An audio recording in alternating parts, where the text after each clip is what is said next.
Hello, YouTubers. I'm wearing my party hat tonight because it's homecoming night and nobody's going to be watching this video tonight, but you may watch it later sometime because the internet lives forever. So we'll get rid of the party hat right now. And wait. Okay, there we go.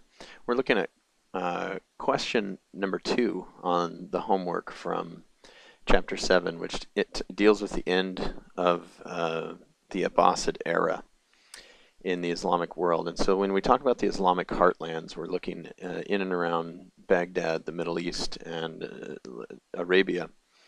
And so this is where the Abbasid Caliphate had started to decline.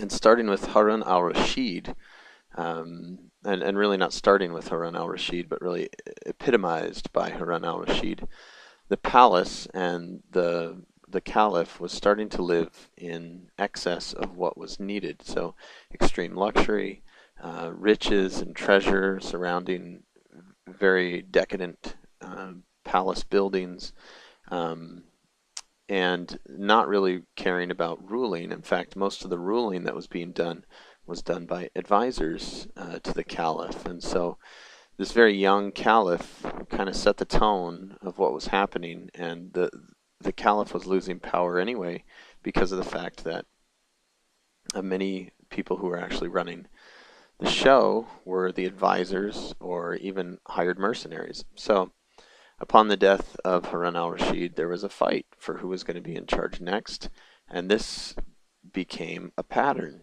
that it wasn't a set line of succession anymore. In order to run the politics of the dynasty well, they had to have a very easy to follow line of succession. Who's going to be the next ruler, and is that ruler going to be legitimate? Legitimate means that people say, yeah, we like this person, we agree that this should be them.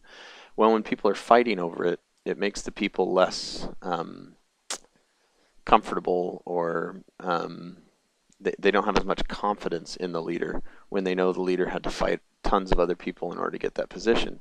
And as a result, the new caliphs all started to spend a lot more money on security forces, not just building up the army, but also hiring in mercenaries. And they spent much more of their time worrying about protecting themselves from assassination attempts or from competitors, and less time worrying about the people. So what problems did it create for the peasants in and around the Muslim heartlands at the time? This created the problem that the peasants weren't being served by their government anymore. The government was not spending time on public works projects that helped the people. They were spending their time and money on building their own palaces, and in addition controlling a huge army in order to protect themselves, not the people.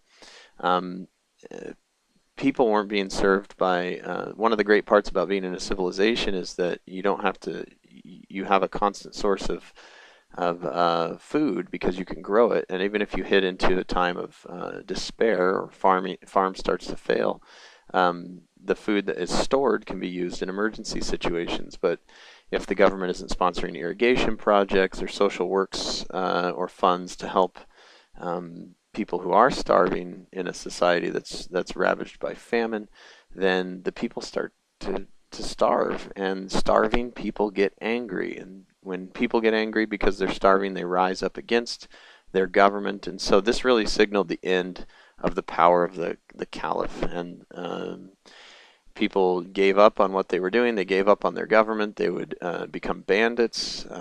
They would rise up and rebel against the government. And so turmoil reigned in the Middle East at this time. And it was mostly because of this, first, the life of luxury of the caliphs, but also the fact that they had to worry about who was going to be in charge next. So essentially, that's question 2, guaranteed to be the furthest thing from your mind on this this night of celebration of homecoming. So I hope you're being safe, and I also hope that you're being awesome, and maybe do the worm. Wait, don't do the worm. The worm is technically dancing horizontally, which you're not allowed to do.